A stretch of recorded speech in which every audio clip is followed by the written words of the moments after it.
અરે ભાભી ભાભી ભાભી ભાભી શું ભાભી? હા શું થયું? શું તમારા ભાઈ પાસે મેં ડાયમંડનો નેકલેસ માંગ્યો હતો અને એણે હા પાડી છે. ડાયમંડનો નેકલેસ માંગ્યો તો એટલે મારી જે ફ્રેન્ડ છે ને, મારી ફ્રેન્ડ એના હસબન્ડે એને ડાયમંડનો નેકલેસ આપ્યો અને એ મને બહુ જ ગમી ગયો. તારી ફ્રેન્ડનો નેકલેસ તે માંગી લીધો. કેમ એવું કર્યું? મગજ નથી ચાલતો. એનું નેકલેસ મને શું કામ આપવાના? તો તું કહે છે ને કે તે નેકલેસ માંગી લીધો. મેં તમારા ભાઈને કીધું છે કે મને આ નેકલેસ ગમ્યું છે ને એટલે મને કરાવી દો, અને એણે હા પાડી છે, મને કરાવી દેશે. હા, રોનકભાઈ છે ને, હા, તમને બેયને કોઈની નજર ન લાગે. હા, મનના એટલા મોટા છે, તમે માંગ્યું નથી કે હાજર કર્યું નથી, પણ આ નેકલેસ આવ્યો કેટલાનો? હાવ સસ્તું છે, 2-2.5 લાખનો જ ખાલી. 2-2.5 લાખ રૂપિયા? તો આમાં આવું મોઢું કેમ કરો છો? 2-2.5 લાખ રૂપિયા? 2-2.5 લાખ રૂપિયાનો નેકલેસ તે માંગી લીધો અને રોનકભાઈ આપી દીધો. તો મને વસ્તુ ગમી હોય તો કોની પાસે માંગવા જવાની? એની પાસે જ માંગવાની ને. અને એણે હાય પાડી દીધી. જોજો 1-2 દિવસમાં એ મને લઈ આવીને આપશે. પણ તમે લોકો તો હનીમૂન ઉપર જવાના છો ને, કે કેન્સલ કર્યું છે? ના, એ તો જવાનું જ છે. તો હનીમૂન ઉપર જવાનો એટલો ખર્ચ, માથે આ નેકલેસ, એટલે આ કેટલો મોટો ખર્ચો કહેવાય, ખબર પડે છે તને? પણ આ દુબઈ જવાનું ક્યાં ન્યા એટલો બધો ખર્ચો છે? કેટલો થશે? 1-1.5 લાખ. 1-1.5 લાખ, એ 2-2.5 લાખનો નેકલેસ એટલે કેટલા થયા? 4-5 લાખ રૂપિયા તો આમ જ ઉડી જશે. જો અંકિતા, તે માંગ્યું એમાં ના નથી. રોનકભાઈ આપવાની હા કીધી એ સારી વાત છે કે ચલ તારી માંગ એમણે પૂરી કરવાનું વિચાર્યું, પણ આ ખર્ચા આટલા બધા નહીં પોસાય આપણા ઘરમાં. મારો કહેવાનો મતલબ એ છે કે આ બધી વસ્તુની જો બાને કે આદિત્યને ખબર પડી ને તો તારી સાથે હવે બોલવાનું થઈ જશે એમને. કેમ? એને વળી શું મારી સાથે બોલવાનું થઈ જાય? આ રોનકને કાંઈ વાંધો નથી મને વસ્તુ આપવામાં, તો એને શું વાંધો હોય કે પૈસા એની પાસે માંગવા જવાના છે? જો અંકિતા, તું બહુ સારા પરિવારથી આવે છે, તારા ઘરે પૈસાકીય રીતે કોઈ ખોટ નથી, એટલે તને સમજાવવું થોડું અઘરું બનશે, પણ તું સમજવાની કોશિશ કર કે આ જે બે ભાઈઓ છે ને, એમને પપ્પા નથી. આ જે ઘરમાં આપણે રહીએ છીએ, જે નાનો એવો બિઝનેસ છે આદિત્યનો, આ બધું જ એમને પોતાના પગ પર ઊભું કર્યું છે. અને આ બાની તને ખબર છે એમણે કેટલી મજૂરી કરી છે આ બે ભાઈઓને ભણાવવામાં? ભાભી, એ બધી વાત તમારી સાચી, પણ મેં ક્યાં કંઈ ખોટું માંગ્યું છે? અને આ સોનું પાછું આપવા જઈએ, સોનાના ભાવ તો દિવસે ને દિવસે વધવાના છે. પાછું આપશું તો વધારે પૈસા આવવાના છે ને. ક્યાં ફાલતુ વસ્તુ માંગી છે કે કપડાં કે ચપ્પલ, એવું તો નથી માંગ્યું ને? તને એ પણ ખબર હશે ને કે તું જે કાંઈ સોનાની વસ્તુ લઈશ ને એમાં 18% મજૂરી લાગે. એટલે કે માન કે તું લાખ રૂપિયાનું સોનું લે ને તો 15-20 હજાર રૂપિયા તો મજૂરીમાં જતા રહે. હવે જ્યારે તું એ વસ્તુ વેચવા જાય તો 15-20 હજાર રૂપિયા ઘટીને તને આવે. હવે તને કેમ સમજાવો કે આ સોનું ને બધી વસ્તુમાં ઇન્વેસ્ટ કરી દેશું તો કાલ સવારે આપણા ઘરમાં નાનું થયું, એટલે કે માન મારે બાળક થયું કે તારે બાળક થયું, તો એ લોકોના ખર્ચા કેવી રીતે કાઢશું? ભાભી, હજી તો હું પરણીને આવી છું અને બાળકનો વિચાર તો બહુ દૂરની વાત છે. અને રહી વાત આ નેકલેસ ને વસ્તુની, તો મારા પપ્પાના ઘરમાં મેં ક્યારેય ના નથી સાંભળી, એટલે મને ટેવ નથી. જે વસ્તુ મને ગમતી હોય ને એ મારા પપ્પા મને લાવીને આપતા હતા. હું પણ તને ના નથી કહેતી. જો તને પૂરો હક છે, તને જે વસ્તુ ગમે એ તું લઈ શકે છે, અને રોનકભાઈને આપવી પડે, તું એમની પત્ની છો, પણ આપણે એટલું જ મંગાય કે જેટલું આપણા પતિને દેવાની તાકાત હોય. આ તાકાતવારની વસ્તુ લાગે છે મને. કઈ તાકાત બારની વસ્તુ નથી. આમાં શું તાકાત બારની વસ્તુ? 2-2.5 લાખનો તો સવાલ છે, ક્યાં વધારે? તને ખબર હશે ને કે રોનકભાઈનો પગાર કેટલો છે? તે પૂછ્યું છે ક્યારે કે તમારો પગાર શું છે, એ પગારમાંથી ખર્ચા કેટલા થાય છે અને એ પૈસામાંથી બચે છે કેટલું? એ વાત તમારી સાચી છે, પણ મેં ક્યારે મારા પપ્પાના ઘરમાં તમે જે સમજાવો છો એ પ્રમાણે વસ્તુની ના નથી સાંભળી. હું સમજુ છું કે તારા પપ્પાને કોઈ ખોટ નથી તો એ ના નથી જ પાડવાના, પણ વાત એમ છે કે આપણા ઘરમાં જે કંઈ પૈસા વાપરીએ ને એ બધો જ હિસાબ આદિત્ય પાસે હોય છે. અને જો એમને ખબર પડી ગઈ ને કે આ નેકલેસ તે માંગ્યો છે 2-2.5 લાખનો અને આટલા બધા ખર્ચા કરાવી રહી છે, તો બની શકે કે 2 શબ્દ તારે એમના સાંભળવાના થાય. હા, તો કઈ વાંધો નહીં, સાંભળી લઈશ ને, પણ મને વસ્તુ જે પસંદ છે એ તો મને જોઈએ ને જોઈએ જ. એમાં કંઈ ના હું કોઈની નથી સાંભળી શકતી ભાભી. અને હવે બીજી વાર વસ્તુ બાબતે મને નહીં સંભળાવતા પ્લીઝ.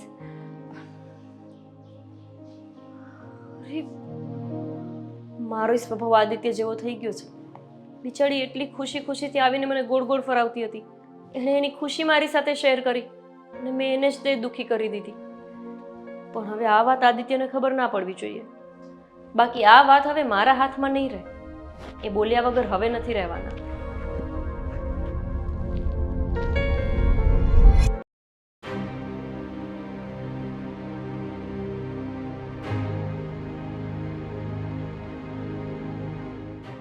રોનક, હા બા. આવ ને બેટા. હા શું વાત છે? હું જ્વેલર્સને ત્યાં ગયો હતો. પેલું અંકિતાને એક ડાયમંડ વાળો નેકલેસ લેવાની ઈચ્છા હતી, તો એના માટે નેકલેસ લઈ આવ્યો. અંકિતા માટે નેકલેસ? હા, એણે કોઈની ફ્રેન્ડ પાસે જોયો હતો, તો એને ઈચ્છા હતી અને મને કહે કે મારે નેકલેસ લેવો જ છે. હવે ફરવા જવાના છે તો ત્યાં એને પહેરવો છે. તો પછી મેં કીધું કે ચલો ઠીક છે, હવે લઈ આવ્યો. જો બેટા, તમે લોકો ફરવા જાઓ છો ને તો સારું છે ના લાવ્યો તો. અને આટલો ખર્ચો કર્યો છે તો પછી હવે 200-500 માં શું? ના બા, હા ઇમિટેશન વાળો નેકલેસ નથી. આપણે પેલા મનુભાઈ જ્વેલર્સ છે ને, એમને ત્યાં ઓર્ડરથી બનાવડાવ્યો છે અને રિયલ ડાયમંડનો છે. રિયલ ડાયમંડનો? હા. તો આ બહુ જ મોંઘો હશે. કેટલાનો છે? છોડો ને, હવે એ થઈ ગયો ને, હવે જે છે તે હવે સોનું જ છે ને, ઇન્વેસ્ટમેન્ટ જ છે ને, દાગીનો કરાવ્યો ને એ બાને. અરે ઇન્વેસ્ટમેન્ટ ની ક્યાં કરે છે તું? કેટલાનો થયો એ તો કે. બા હવે વધારે નહીં પણ 2.5 લાખનો થયો છે. 2.5 લાખ? અને તું એમ કે છે કે એ વધારે નો કહેવાય? પણ રોનક, હજી લગ્નને 4 મહિના થયા. એ ખર્ચામાંથી તો હજી કેટલા બધા આપવાના બાકી છે. એની ઉપરથી તું આ પાછું ફરવા જવાનું નક્કી કર્યું. એ ઠીક, પાછો આ મોટો ખર્ચો કર્યો. બેટા, બાયડી પર થોડો કાબુ રખાય. આમ ને આમ તું એની બધી ઈચ્છા પૂરી કરીશ ને તો પછી એ તો માથે ચડશે. અરે તમે એવું બધું શું કામ વિચારો છો? અને જુઓ, હવે ખર્ચા ભેગો ખર્ચો, અત્યારે આટલો ખર્ચો કર્યો છે તો થોડો વધારે, અને એમ પણ હપ્તા કરાવ્યા છે તો ધીમે ધીમે ચૂકવાઈ જશે. તમે એની ચિંતા ન કરો, એ બધો વહીવટ હું કરી લઈશ ને. બેટા, એ બધું કેવું સહેલું છે. અને જ્યારે ન આપી શકીએ ને આપણે હપ્તો, ત્યારે એ બધા આપણે આંગણે આવે, ત્યારે કેવું નીચા જોયા જેવું થાય. પણ તમે એવું વિચારો છો શું કામ કે ન આપી શકીએ? તમે એવું વિચારો છો કે હું ન કમાઉં કે ઓછું કમાઉં કે આપણા ઘર પર કોઈ આપત્તિ આવે? રોનક, તું મારા પર ગરમ નહીં થા. મેં આખી દુનિયા જોઈ છે. હું અનુભવી છું. મને ખબર છે કે બધું લેતા તો લેવાઈ જાય, પછી જ્યારે ચૂકવાય નહીં ને ત્યારે માથા પર ટેન્શન આવે. એના કરતાં મોડું લઈએ તો શું વાંધો છે? આવતા વર્ષે લેવું તું, સગવડ થાય પછી. શું કામ માથે ટેન્શન રાખવાનું? જુઓ બા, છે ને, મને હવે મજા નથી આવતી. મને એવું લાગે છે કે અંકિતા જ્યારથી આ ઘરમાં આવીને ત્યારથી તમારા લોકોને છે ને તકલીફો વધતી જાય છે. પહેલા હનીમૂનની ટિકિટ બુક કરાવી તો ભાઈ મને બોલતો હતો, અને હવે તમે. બેટા, કેમ એવું સમજે છે? અંકિતા આવી એટલે અમને લોકોને તકલીફ થાય છે? ના, અંકિતા ના આવ્યા પછી એની માંગ વધતી જાય છે, એની ડિમાન્ડ વધતી જાય છે. આ ગોપી પરણીને આવી ત્યારથી એણે એકે વાર કીધું મારે ફરવા જવું છે, મને બહાર લઈ જાઓ, મને આવું કંઈક લઈ આપો? નહીં ને. એ સમજે છે કે ઘરની પરિસ્થિતિ શું છે. સમજે છે, પણ એમના મનમાં એવી ઈચ્છા તો છે જ કે એમને પણ ભાઈ ક્યાંક લઈ જાય, વસ્તુ લઈ આપે. જ્યારે હનીમૂનની વાત થઈ ને ત્યારે મારી સામે જે બોલ્યા કે તારા ભાઈ તો મને ક્યાંય નથી લઈ જતા, એમને કહેતા હતા કે તમે મને નથી લઈ જતા, આમ તેમ. ભલે એ બોલે, પણ એ કોઈ દિવસ છે ને જીદ ન કરે. એને ખબર છે ઘરની પરિસ્થિતિ કેવી છે, અને જ્યારે આદિ પાસે હશે જ વધારાના પૈસા ત્યારે એ સામેથી એને લઈ જશે.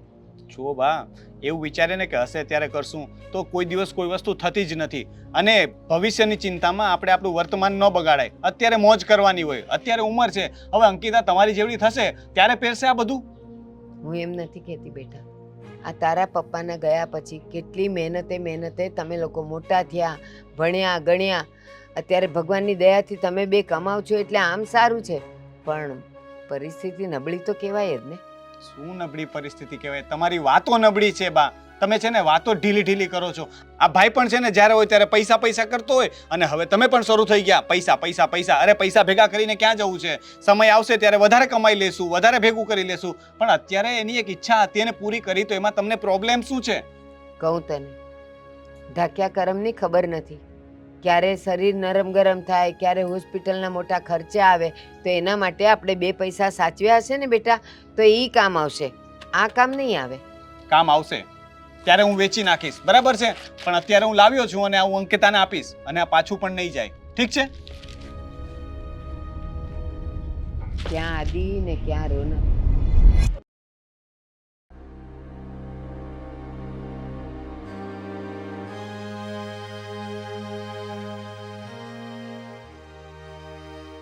ગોપી, હા બા.